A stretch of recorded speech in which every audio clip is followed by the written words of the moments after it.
you and T-Pain, like the relationship there, how did y'all form that relationship?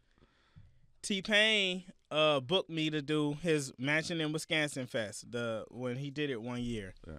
And we just met him, and it was just like instant click, and we killed the show and everything. And a year later, they tapped in and was like, Pain wants you to go on tour with him. He said, whatever you want, give it to him. What? So that's one of them situations where, hey, this is what I want. And if Pain would have came back with, $1,000 less, you would have been offended? Then I'd be like, no, fuck the tour? No, I wouldn't have been offended. I wouldn't have been offended in that regard because, like, that was something that came to me that I really wanted. It wasn't like I don't know. It just hold a different regard than like someone coming that's like, man, I want to help you with your music and this, that. What do you want for us to do this? It was just it's a different feeling and energy. Pain is also smiling, and it's a whole different energy with that. But I mean, it didn't even get to that point because he gave me what I asked for. Did you learn? Did you pick up anything about? Because I see before you went on that. I'm gonna be honest. This is my observation. I could be wrong. Correct me if I'm wrong. Before you went on that tour, before you did that run with Pain, I think you had a DJ. Yep. And then you came back, and then I see you just doing keys. No, I had a band before. No, there was a band, but I'm saying your show. Yep. I remember you had the band, yep. But now you don't do the show with the DJ. You do the show with just the keyboard and the what's my man's name? Guitar. And the guitar. Yeah, no, I got a DJ too. Okay, the last 3 shows I seen, it was just those two. It wasn't the DJ. Yeah, it's only not DJ if it's like some quick pop in shit. Like I think we did keys and violin for like that last thing you seen. Yeah, so if it's like if I'm just popping in to do a record, but if it's a full show, you do. But every time we do, we so got did you DJ. pick? Did you take anything from being on the road? Because I seen T-Pain perform before, bro. Hella, man, he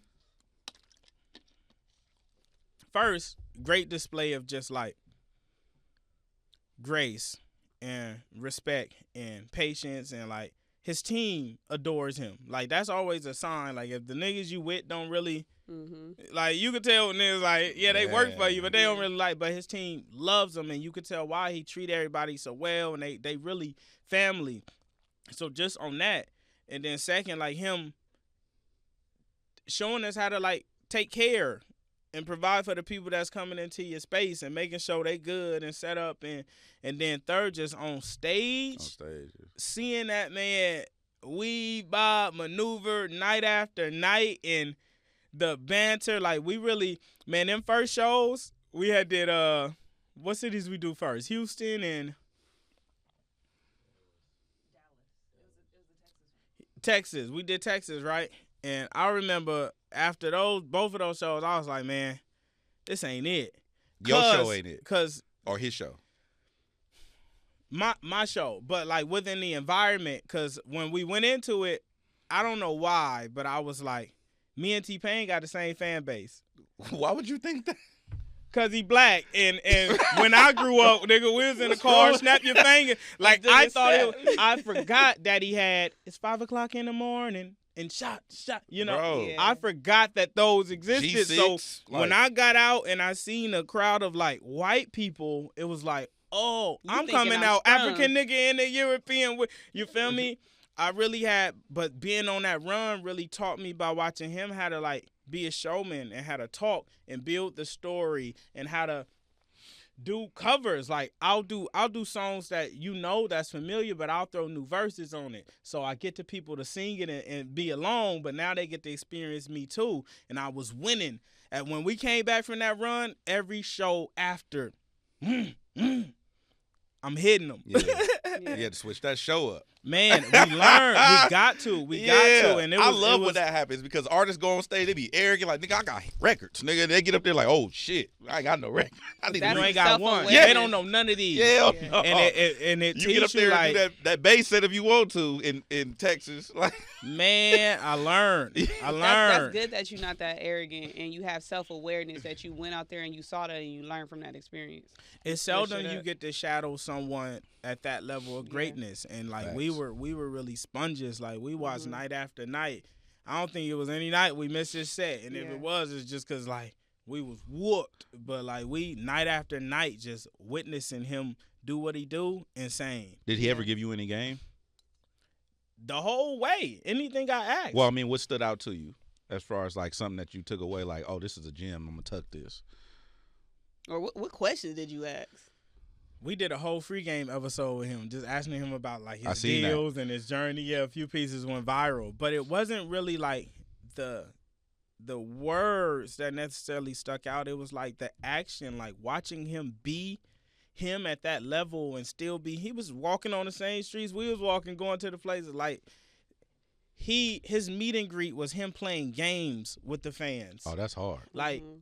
Just witnessing him be him at his tier and his level and still be so humble. We come off the stage, like show's over, we all in the green room, we cooking, making music, working. You go into his green room, he editing a movie while streaming, then come record the song, hop on, make a like he was working just as hard at everything. Like he's still, even at this point in his journey, he's still hungry and still want it. Sidebar, y'all, you and Payne, that game episode y'all did, y'all got me into some shit. How so? We had Akon come up here on the show, and I asked Akon about the clip that went viral about Payne getting, was it 40 million or some shit he said, and Akon was like, nah, Payne ain't get more than me. I was like, what, nigga? So that's not true. He was like, yeah, Payne might have been capping, or he might have. That ain't true. Trolling. Yeah, he was like, he might have been trolling. And I'm like, bro, I saw the clip, and I'm thinking, am I tripping? And I'm like, no, that was on LaRussell's video. I saw that video. I don't think Payne trolling. I don't think Payne. I mean, because Akon told us he got what, 20 million. He said he's like, I got 20. He's so like, no way Payne got more than me because he got 20. So another nigga can't get 40 because he got 20. That's what he said. Man, that shit was crazy. Man, that's like a nigga saying I hit 7, so it ain't no way you hit 7. Right.